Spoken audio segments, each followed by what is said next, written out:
My dear students, welcome back to brainy Q. So आज की इस वीडियो में हम बात करने वाले हैं आपकी ऐसी मिस्टेक्स की जो क्लास 10th के स्टूडेंट्स या फिर कोई भी स्टूडेंट ड्यूरिंग बोर्ड या फिर नॉर्मल एग्जाम्स भी ऐसी मिस्टेक्स ज़रूर करते हैं जो कि आपको अवॉइड करनी है। ये वीडियो थोड़ी सी सीरियस होने वाली है, बाकी वीडियोज़ जैसी नहीं होने वाली है।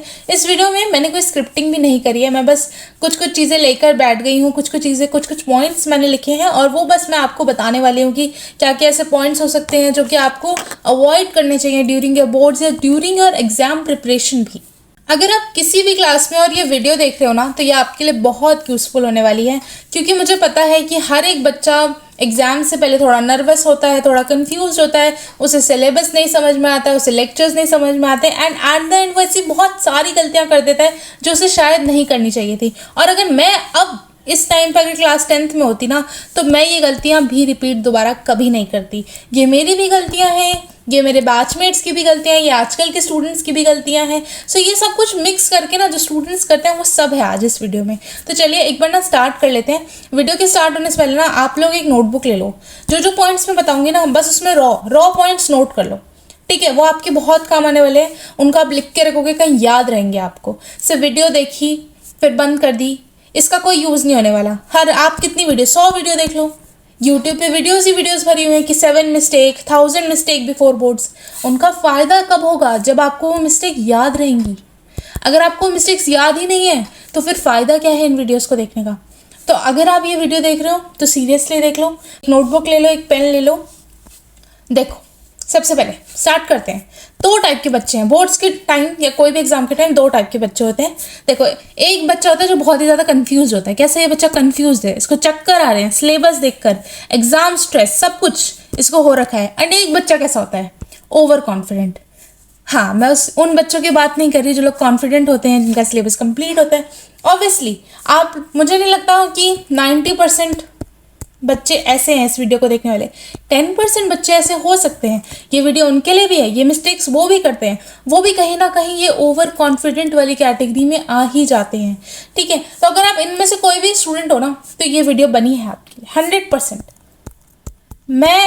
अगर आपको बोर्ड्स में 95% या किसी भी एग्जाम में 95 तक स्कोर करना है, 100% तक स्कोर करना है ना, तो ये मिस्टेक्स कभी भी मत करना।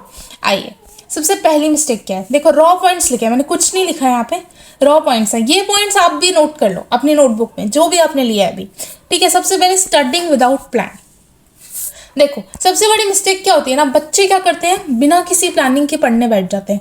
मतलब जैसे आपके कुछ सब्जेक्ट हैं, SST हो गया, मैथ्स हो गया, ठीक है, साइंस हो गया।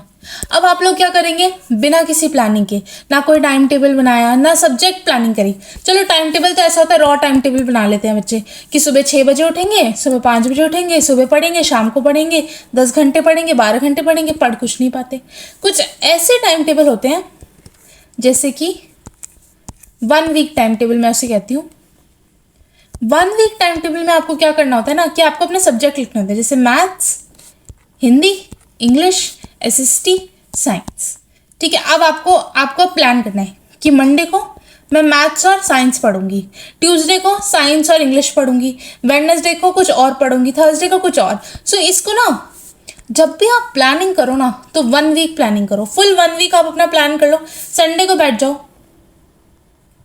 मैम आज तो संडे नहीं है, आज तो कोई और डे है, तो उस दिन बैठ जाओ, ठीक है। जिस दिन आपको स्टार्ट करना ना, उस दिन एक दिन बैठ जाओ, 1 वीक प्लान बनाओ।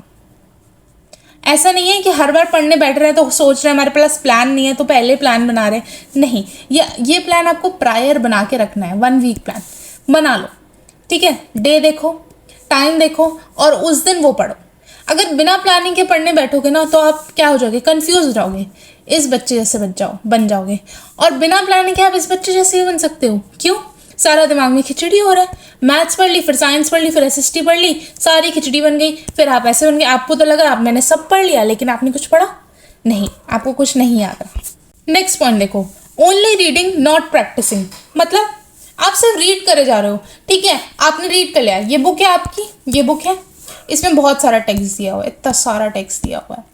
मैथ्स की बुक है सपोज, मैथ्स की बुक में क्या होता है, बहुत सारी कहानियां दी हुई हैं, बहुत सारी एक्सरसाइज दी हुई हैं, सब कुछ आप रीड करो, एक्सरसाइज भी रीड करो, क्वेश्चन भी रीड करो। साइंस की बुक, सबसे ज़्यादा बच्चे क्या करते हैं ना, साइंस की बुक में करते हैं। साइंस की बुक ली, ऐसे ऐसे लिखा हुआ उस पर हाईलाइटर चलाना शुरू कर दिया, समझ कुछ नहीं आ रहा, हाईलाइटर पूरा चल रहा है, ऐसा लग रहा है पूरी तैयारी हो रही है लेकिन तैयारी कुछ नहीं हो रही।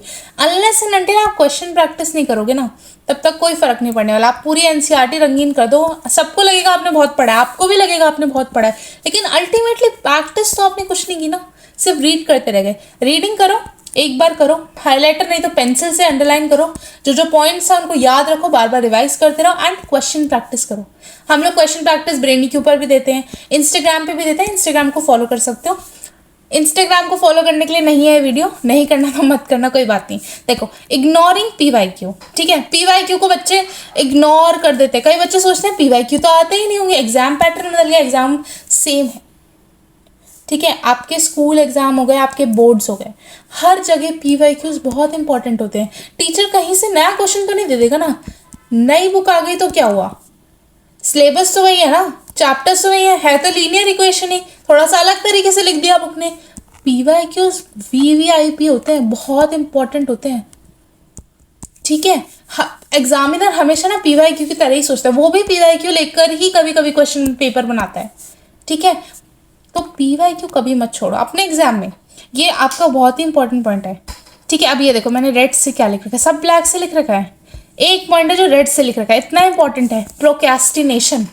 प्रोक्रेस्टिनेशन इतना भारी भड़कम वर्ड मैम, इसका मतलब क्या होता है, मतलब तुमने सोचा, ओवर स्मार्ट बच्चे हो तुमने सोचा मैम मैं आज पढ़ूंगा, लेकिन पढ़ने बैठे सोचा थोड़ी देर रील चला लेता हूँ, दोस्त ने रील भेज रखी थी अच्छी अच्छी, रील देख ली, फिर क्या हुआ, पढ़ पाए तुम नहीं, फिर क्या सोचा कि अब कल पढ़ूंगा मैम, फिर कल भी रील देखने बैठ गए, दोस्त ने अच्छी अच्छी रील भेज रखी थी, फिर सोचा कल पढ़ूंगा, फिर अगले दिन भी रील देखने बैठ गए, अच्छी अच्छी रील भेजी हुई थी।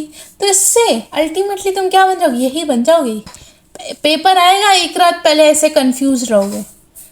तो इसीलिए प्रोक्रेस्टिनेशन कि आज पढ़ूंगा, कल पढ़ूंगा, परसों पढ़ूंगा, नहीं, ऐसा नहीं करना, ठीक है। आज करे सो अब करे सो अभी, ये डायलॉग भले ही तुम लोगों को पुराना लगता हो लेकिन काफ़ी इंपॉर्टेंट है।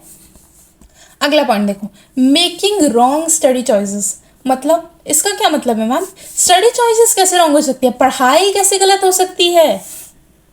देखो, कई बच्चे ऐसे होते हैं ना, उन्हें इंग्लिश पसंद होती है, तो पूरे दिन इंग्लिश की एनसीईआरटी इंग्लिश की बुक लेके बैठे रहेंगे और हाईलाइट करते रहेंगे।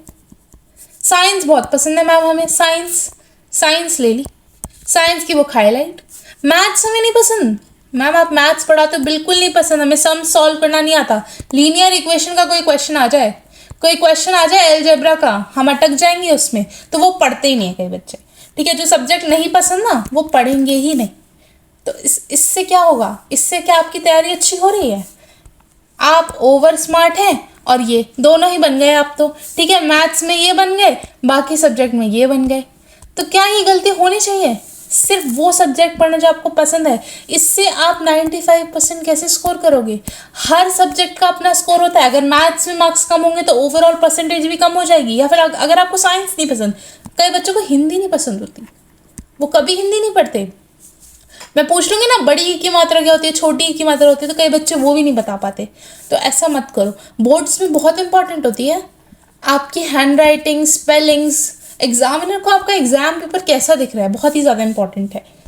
फिर नॉट रिवाइजिंग रेगुलरली, अब देखो आप हो तो बहुत ही ईमानदार बच्चे, ठीक है, बहुत ही प्यारे, बहुत ही ईमानदार, एकदम स्वीट से बच्चे, ना ही आप ओवर स्मार्ट हो, ना ही आप ऐसे कंफ्यूज्ड बच्चे, आप हो ईमानदार बच्चे, आप रोज़ पढ़ते हो, ठीक है, बुक से पढ़ते हो, प्रैक्टिस करते हो, रोज करते हो, लेकिन रिवाइज नहीं करते। जैसे आज मैंने पढ़ा ABCD, A for apple, B for ball, C for cat, D for dog, लेकिन अगले दिन मैंने रिवाइज नहीं करा, पढ़ा मैंने ईमानदारी से लेकिन रिवाइज नहीं करा, तो क्या होगा, क्या आपको वो चीज़ें याद रहेंगी, बिल्कुल भी नहीं याद रहेंगी। अब देखो, रिविजन के दो तरीके होते हैं, पहला तरीका होता है कि जो आपने लिखा है या जो बुक में लिखा है उसे पढ़ के रिवाइज कर लिया, दूसरा तरीका होता है लिख के रिवाइज करना, ठीक है। कई बच्चे क्या करते हैं, लिख के रिवाइज करते हैं, वो हज़ारों नोट्स बना लेते हैं लिख कर, क्यों, क्योंकि कई बच्चों की जो ग्रास्पिंग पावर होती है वो अच्छी होती है, कई लोगों की ग्रास्पिंग पावर इतनी अच्छी नहीं होती, उन्हें लिख लिख के याद होता है। सो आप दोनों मेथड से याद कर सकते हैं। आपको लिख लिख के याद करना पसंद है, लिख लिख के याद कीजिए। आपको लिखा लिखाया नोट्स चाहिए और उसमें से आप पढ़ पढ़ के याद कर सकते हैं, बोल बोल के, तो वो कर लीजिए। दोनों में कोई भी प्रॉब्लम नहीं है, बस रिविजन इंपॉर्टेंट है। ठीक है, लास्ट पॉइंट है comparing your self with others. देखो, तुम हो प्यारे से टमाटर, मैम ये टमाटर जैसा नहीं है, कोई बात नहीं, मान लो तुम टमाटर हो, और एक है आलू। अब हर बच्चे को आलू पसंद है, आलू के फ्रेंच फ्राइज, आलू के चिप्स, लेकिन क्या टमाटर सबको पसंद होता है? नहीं। अगर टमाटर अपने आप को आलू से कंपेयर करने लगे तो क्या सही होगा? नहीं। तो इसीलिए जो तुम टमाटर हो, अपने आप को आलू से कंपेयर मत करो। मतलब हो सकता है आप टॉपर भी हो, ठीक है, मैं ऐसा नहीं कह रही कि आप टॉपर नहीं हो, आप बैक बेंचर या आप टमाटर, हो सकता है आप आलू हो, अपने आप को टमाटर से मत कंपेयर करो। और हो सकता है आप टमाटर हो, अपने आप को आलू से मत कंपेयर करो। सब्जियों से बाहर चलते हैं, कहने का मतलब है कि आप अपनी तैयारी को देखो। हो सकता है आपने 1 रिविजन किया हो सकता है आपने 2 रिविजन कर रहे हो सकता है आपने रिविजन ही ना कराओ, पर वहाँ पर अगर आपका दोस्त कह दे कि भाई मैंने 5 रिविजन कर लिए, तो आप उससे कंपेयर करने लगोगे और अल्टीमेटली क्या हो जाओगे? डीमोटिवेट हो जाओगे, जो कि आपको नहीं होना है। ठीक है, आप लोगों को सेल्फ मोटिवेट रहना है। देखो, रेस करो, खुद से करो। आज तुमने 1 घंटा पढ़ा तो अगले दिन 2 घंटे पढ़ो, अगले दिन 3 घंटे पढ़ो। ये नहीं कि एक टॉपर ने बोला मैं रोज 11 घंटे पढ़ती थी तो तुम भी 11 घंटे पढ़ने बैठ गए, ऐसा नहीं हो पाएगा। धीरे धीरे हर कछुआ जो है वो धीरे धीरे आगे बढ़ता है। तुम भी वो रेस के कछुए हो जो धीरे धीरे आगे बढ़ेगा। अगर तुम एक साथ सोचोगे 11 घंटे पढ़ लूँ क्योंकि टॉपर पढ़ता है, तो ऐसा नहीं हो सकता बच्चों। आप लोगों को अपनी स्पीड में जो है पढ़ाई करनी चाहिए। सो यही थी आपकी कुछ मिस्टेक्स। आई नो ये वीडियो थोड़ी सी डिमोटिवेटिंग भी हो गई, तो एक जल्दी से एक मोटिवेशन दे देती हूँ कि मेहनत से पढ़ोगे तभी आगे बढ़ोगे। ठीक है, तो इसी के साथ इस वीडियो को ख़त्म करते हैं। आई होप आप ये मिस्टेक्स ना करो। और कुछ ऐसी चीज़ें हैं जो मैं आपसे डिस्कस करना चाहती हूँ, जैसे कि नोट्स फॉर्मेट, आप कैसे नोट्स बनाते हो।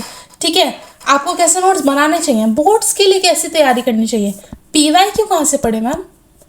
आपने बोल तो दिया PYQ पढ़ो, पढ़े कहाँ से? तो इसके लिए मैं एक सेपरेट वीडियोस बनाऊंगी, नोट्स के लिए वीडियोस बनाऊंगी, PYQ के लिए बनाऊंगी, स्पेशली 10th क्लास के लिए बनाऊंगी। अगर आप 10th क्लास में हैं और ये वीडियो देख रहे हैं, तो चैनल को सब्सक्राइब कर लीजिए, क्योंकि ऐसी बहुत सारी वीडियोस आपके लिए आने वाली हैं। मिलते हैं किसी अगली वीडियो में। Thank you.